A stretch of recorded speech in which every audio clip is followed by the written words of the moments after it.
नमस्कार, आदाब, सत श्री अकाल, प्रणाम। मैं अनीस लाला दानी ब्रेकिंग एडी न्यूज़ में आपका स्वागत करता हूं।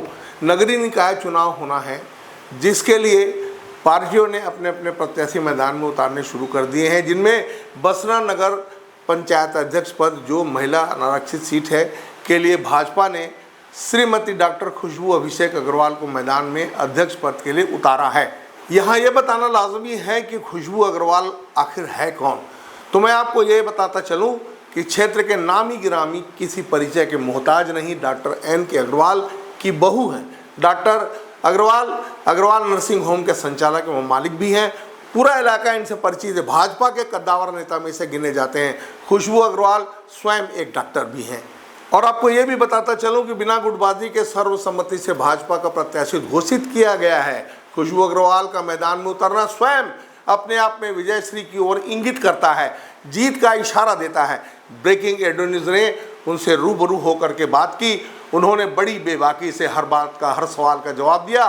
देखें रिपोर्ट। मैडम, मैं आपसे जानना चाहता हूं कि आपको जो टिकट मिली है बीजेपी से, तो किसका आभार आप मानना चाहती हैं, करना चाहती हैं?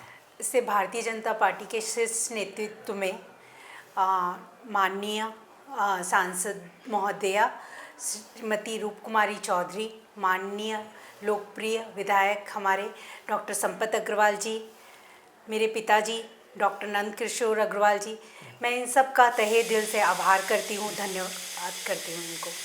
अपने आप को बहुत खुशनसीब समझ रही हैं आप? हाँ, कि मुझे ये जो है चुना गया इतनों के बीच में। हाँ जी जी। कैसा लग रहा है आपको? बीजेपी की तरफ से प्रत्याशी के रूप में आपको कैसा लग रहा है? बहुत खुशी महसूस हो रही है, गर्व महसूस हो रहा है और सेवा करने के लिए मैं हाजिर हूँ। सेवा तो आप वैसे भी कर रही थी। हाँ, बसना की सेवा तो मैं कर रही है। हाँ, 12 वर्षों से कर रही हूँ चिकित्सा के क्षेत्र में। आपको इस बात का भान है कि आपके जो ससुर जी हैं एन के अग्रवाल जी, वो यहाँ के बहुत ख्यातिमान व्यक्ति हैं। तो मैं आपसे एक सवाल करना चाहता हूँ कि उनकी छाती को आप बरकरार रखने के लिए ये पद पर आई हुई हैं और आएंगी, तो आपने क्या सोचा है? मैं पहले तो मेरे पिताजी जो 40 वर्षों से बसना के चिकित्सा के क्षेत्र में सेवा कर रहे हैं और 20 वर्षों से भारतीय जनता पार्टी से जुड़े हुए हैं, मैं अपना भार का लेवल समझ रही हूँ कि उसमें मुझे खरा उतरना है और सरकार के द्वारा दी गई योजनाओं को, जनहित योजनाओं को उन तक अंतिम बसना के अंतिम व्यक्ति तक पहुंचाने की कोशिश करूंगी और बसना को स्वच्छ बनाने की, सुंदर बनाने की कोशिश करूंगी। मैं चाहूँगी कि बसना में हर फैसिलिटी हो, गार्डन हो, इंडोर आउटडोर स्टेडियम्स हो, ताकि बच्चे खेल सके और मोबाइल फ्री हो सके।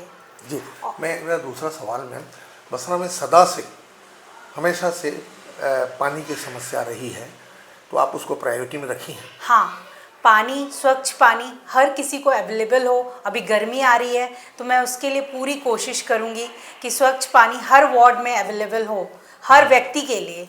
उसके लिए नल जहाँ जहाँ ज़रूरत है, सरकारी नल वो लगेगा और जो भी सुविधा मेरे से बन पाएगी मैं करने की कोशिश करूँगी। मैं आपसे एक सवाल करना चाहता हूँ कि आप पद पर आती हैं, तो ऐसी कोई 2 योजनाएं बताएं या आपके दिल में कोई ऐसी बात हो जो मैं औरों से हट के करूँ। एक तो मुझे बाल विकास में बहुत ज़्यादा ध्यान देना है। जो बसना के बच्चे हैं वो मोबाइल में ही, क्योंकि यहाँ पे कोई भी प्लेग्राउंड नहीं है बच्चों के लिए। जो प्लेग्राउंड है उसमें कोई डेवलपमेंट नहीं है, मतलब टीचर्स, स्पोर्ट्स टीचर्स के फैसिलिटी नहीं है।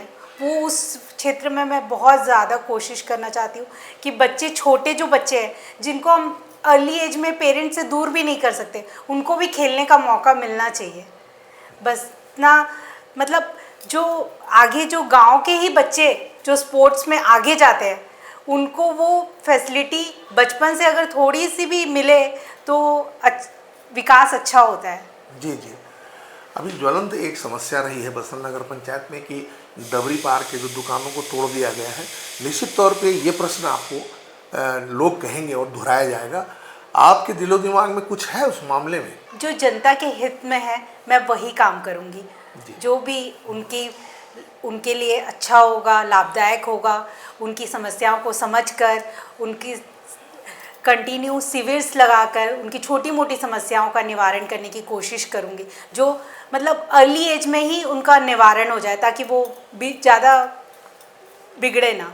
जी, दूसरा सवाल ये है मैम कि आप उस पद को संभालते हुए अगर कोई ये कहे कि डॉक्टर अग्रवाल के यहाँ मुझे जाना है नर्सिंग होम में और मेरे पास पैसे नहीं है और चिकित्सा होनी भी चाहिए, तो ये बड़ा एक ऐसा दुविधा वाला सवाल होगा आपके साथ। आपके जीवन चक्र में ये एक ऐसा सवाल हो जाएगा जो इसके बारे में मैं जानना चाहूँगा कि मान लीजिए ऐसा कोई आता है तो आप क्या कहेंगे? हमारे यहाँ मतलब मेरे को प्रैक्टिस करते 12 इयर्स हो गया है, ये पूरी सुविधा दी जाती है अग्रवाल नर्सिंग होम में। जो कम पैसे लेकर आते हैं या जो मरीजों के पास कुछ नहीं रहता, उनका भी इलाज होता है हमारे हॉस्पिटल में। सरकारी जो भारतीय जनता पार्टी द्वारा स्मार्ट कार्ड योजनाएं दी गई हैं, उसके तहत भी इलाज हमारे हॉस्पिटल में पूरा होता है। जी, महिलाओं के लिए खासकर आप कुछ अलग से सोची हैं क्या? महिलाओं के प्रति मेरी रुचि शुरू से रही है। महिला सशक्तिकरण से मैं जुड़ी हुई हूँ, महिला मंडल से भी मैं जुड़ी हुई हूँ। 10 सालों से महिला मंडल की सेवा कर रही हूँ और मैं चाहूँगी कि आगे भी महतारी योजना में भी मैं काम करूँ, जो सरकार द्वारा दी गई है। मेरे पिताजी जैसे बेटी बचाओ बेटी बढ़ाओ में काम कर रहे हैं, मैं उनसे भी जुड़ना चाहूँगी और आगे अपना मार्गदर्शन रखूँगी। मैं आपसे आखिरी सवाल करना चाहता हूँ कि जिस दिन आप कुर्सी पर बैठेंगी जीत करके, उस दिन जो है नगर पंचायत बसना की जो पूरी ढर्रे से चल रही है, उसके बारे में बताएं कि आप क्या सोची हैं, क्या करना चाहेंगे? मैं नगर पंचायत जाकर वहाँ की जो भी कमियां हैं उनको पूरी करना चाहूँगी। जो धीरे चल रहा है उसमें तीव्र गति से बसना के विकास में लग जाऊँगी। जी, एक बात आपसे और आखिरी में करना चाहूँगा कि ये जो रोड बन रहा है, ये बड़ा ही नगर पंचायत के लिए एक बहुत बड़ा किरकिरी सा एक विषय हुआ गया है, तो आप बनते ही इसके लिए क्या आपकी प्रायोरिटी क्या होगी? गौरव पथ के लिए मैं चाहूँगी कि वो तीव्र गति से बने, ताकि बसना वासियों को दिक्कत ना हो। जो अभी दिक्कत चल रही है वो उसको गति देने की कोशिश करूँगी, प्रयास करूँगी तीव्र गति से हो जाए। बहुत बहुत शुक्रिया।